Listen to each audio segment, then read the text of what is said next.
Assalamualaikum dan salam sejahtera. Nama saya Nur Firzana binti Nasri Yaakob. Saya akan membentangkan mengenai sepanjang latihan industri.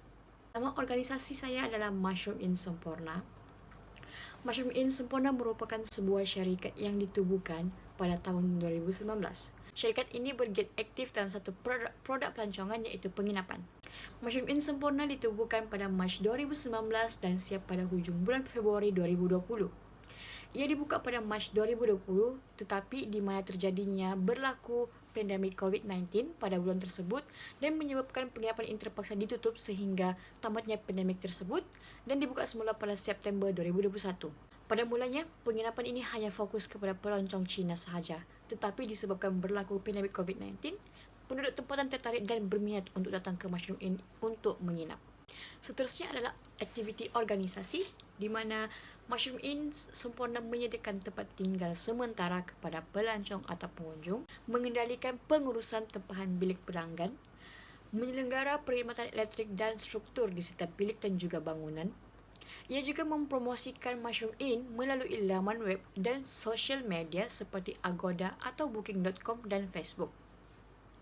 Ia juga mengendalikan perkhidmatan dalam pembersihan bilik. Seterusnya adalah visi dan misi bagi Mushroom Inn Sempurna.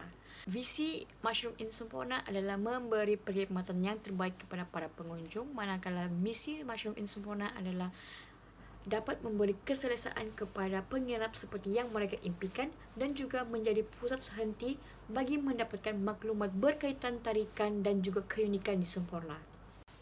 Seterusnya adalah carta organisasi bagi Mushroom Inn Sempurna, di mana pengarah Mushroom Inn Sempurna adalah bernama Go Ziming.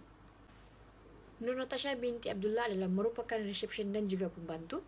Seterusnya adalah Muhammad Rizal bin Halim merupakan resepsionis dan ataupun supervisor. Terdapat 3 orang staf bawahan yang iaitu Nur Amira, Nur Aina dan juga Aryani. Slide seterusnya adalah merupakan lokasi bagi Mushroom Inn Sempurna, di mana Mushroom Inn Sempurna terletak di bahagian hujung taman perumahan iaitu Taman Sutra Sempurna. Terdapat juga beberapa kemudahan yang berdekatan dengan lokasi ini seperti restoran, supermarket iaitu Jimat ataupun Bataras dan juga Adobe. Lokasi ini agak sedikit tidak seberapa strategik disebabkan Mushroom Inn terletak di bahagian pedalaman hujung taman perumahan tersebut dan agak sedikit tersembunyi. Ramai pelanggan yang mengadu mereka sesat semasa mencari penginapan ini. Lokasi ini agak sedikit jauh daripada Pekan Sempurna dan mengambil masa 10 hingga 15 minit untuk sampai ke Pekan Sempurna dan juga mengambil masa 8 hingga 10 minit untuk sampai ke Jati Pelancong. Seterusnya saya membentangkan mengenai ringkasan kerja. Terdapat beberapa pekerjaan dalam housekeeping. Pertama adalah membersihkan bilik, menyediakan dan juga mengemas katil. Pertama sekali menanggalkan linen yang kotor dari katil dan membersihkan tilam tersebut. Seterusnya mengambil linen yang baru dan bersihkan dan juga meletakkan linen yang baru itu di atas tilam dan juga menggantikan sarung bantal dan juga selimut. Selepas itu, menghilangkan sebarang kedutan atau kekotoran di atas tilam yang telah dibersihkan atau yang telah ditukar. Meletakkan bantal di posisi yang sepatutnya dan selitkan hujung cadar di bawah tilam. Selepas membersihkan bahagian tilam, seterusnya membersihkan bahagian tandas, di mana kita perlu memeriksa jika sebarang amenities mandian ada yang perlu ditambah dan menggantikan tuala muka dan juga tuala badan kepada yang baru. Setelah membersihkan bahagian tandas, membersihkan bahagian ruang rehat pula dengan memop, menyapu dan juga vacuum lantai. Setelah selesai membersihkan semua kawasan bilik, seterusnya kita perlu memeriksa sekali lagi jika ada sebarang amenities yang perlu ditambah atau ada sebarang kerosakan pada bilik tersebut. Yang kedua adalah menyediakan dan juga mengemas katil. Pertama sekali kita perlu membuat persediaan untuk mengemas katil iaitu menyediakan linen-linen ataupun cadar-cadar yang perlu kita gunakan. Selepas itu menanggalkan linen tilam yang kotor dan tukarkan kepada linen yang baru. Letakkan linen di atas tilam dan ratakan dan hilangkan segala kerutan pada tilam tersebut. Dan pastikan linen yang digunakan itu sama saiz dengan tilam. Seterusnya adalah Tarik tilam jauh sedikit dari kepala katil dan bentangkan cadar pertama dan selitkan bahagian bawah katil. Seterusnya, membentangkan cadar selimut dan membuat lipatan dalam kiraan 6 inci atau 8 inci dan selitkan cadar di bawah tilam dan kemaskan dengan rapi. Seterusnya, menggantikan sarung bantal kepada yang baru dan selitkan hujung bantal yang longgar tersebut ke bawah bantal agar nampak kemas dan rapi. Seterusnya, letakkan bantal di posisi yang sepatutnya dan ratakan permukaan katil. Selesai bahagian katil dan pastikan tiada sebarang kekotoran dan juga kerutan di katil tersebut.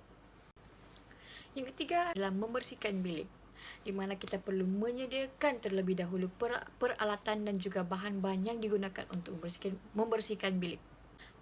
Pertama sekali kita perlu membersihkan bahagian tandas. Kita akan memeriksa jika sebarang amenities mandian yang perlu ditambah dan juga menggantikan tuala dan juga tuala badan. Setelah selesai membersihkan bahagian tandas, seterusnya membersihkan bahagian ruang rehat, di mana kita perlu membersihkan bahagian sofa, menyapu, memvacuum dan juga memop lantai. Selepas itu, memeriksa kekotoran dan juga habuk di bahagian tingkap dan juga cermin. Sebelum meninggalkan bilik tersebut, perlu memeriksa sekali lagi bilik yang telah dibersihkan tersebut itu sama ada kekurangan amenities ataupun masih ada kekotoran yang ada pada bilik tersebut. Yang keempat dalam housekeeping adalah membersihkan linen dan juga menyusun linen mengikut saiz dan warna. Pertama sekali kita perlu menyediakan linen yang perlu dibersihkan dan juga mengasingkan linen mengikut saiz dan juga warna. Selepas mengasingkan linen, masukkan linen ke dalam mesin basuh dan masukkan sabun dan juga pewangi.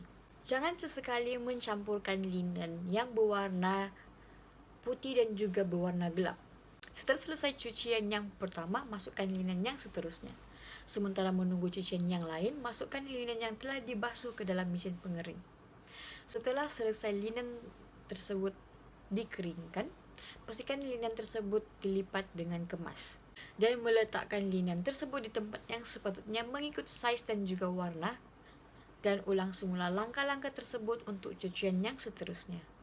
Seterusnya adalah ringkasan kerja bagi reception, di mana pertama sekali kita perlu menyapa dan juga menyambut tetamu dengan mesra dan juga meminta maklumat yang diperlukan semasa check-in. Sebagai resepsionis, kita perlu memberitahu peraturan-peraturan dan informasi yang betul kepada pelanggan dan perlu menjawab semua soalan daripada pelanggan yang bertanya mengenai tempat penginapan tersebut.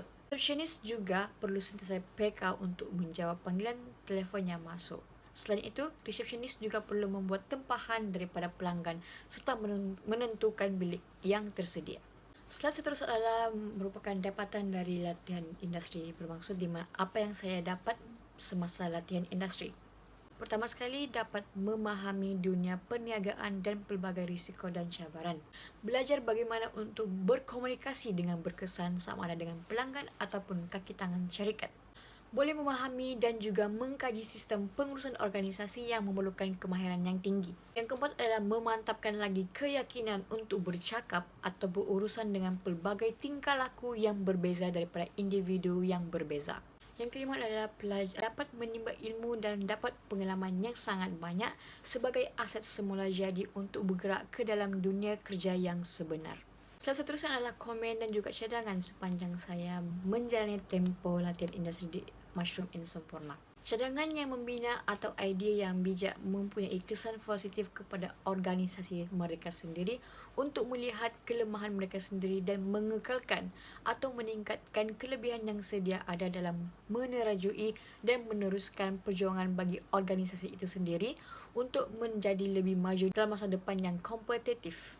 Terdapat beberapa komen dan juga cadangan yang perlu dilakukan oleh setiap pelajar latihan industri dalam pelbagai perkara. Caranya ialah mengenai jurulati dan juga pelajar. Pertama sekali ialah membuat persediaan yang lengkap dan berkeyakinan tinggi, di mana sebelum pelatih menjalani latihan industri, tenaga pelajar perlu memastikan bahawa keyakinan yang tinggi boleh dipamerkan semasa latihan industri dengan persediaan sedikit atau peralatan yang diperlukan. Ia juga membantu untuk memberi kesan positif kepada syarikat atau firma itu dan boleh memberikan komitmen yang baik untuk latihan di seluruh industri. Yang kedua adalah pemilihan organisasi yang sesuai. Kedua adalah pemilihan organisasi yang sesuai. Sebelum latihan industri, pelajar perlu membuat beberapa ulasan dan memilih organisasi yang betul untuk menjadi serasi dengan bidang semasa pengajian di Politeknik. Ia bertujuan untuk membolehkan pelajar memohon apa yang telah dipelajari dalam pengurusan organisasi untuk mengelakkan sebarang konflik bidang masing-masing. Yang ketiga adalah semangat yang tinggi. Setiap pelajar mesti mempunyai keazaman dan semangat yang tinggi untuk mempelajari latihan industri dalam masa yang ditetapkan. Pelajar perlu menanamkan perasaan tidak mudah berputus asa dalam melakukan aktiviti-aktiviti kajian baru serta menunjukkan ketabahan dan juga perlu belajar dalam bidang baru. Pelajar juga perlu bersedia untuk menangani pelbagai situasi yang sering berlaku dalam pengurusan sesebuah organisasi seperti bantahan daripada pelanggan, keuntungan, kerugian dan banyak lagi. Seterusnya adalah bahagian organisasi, iaitu Mushroom in Sempurna. Mushroom in Sempurna adalah salah satu organisasi yang mengikuti perkembangan dan menerima pelajar industri.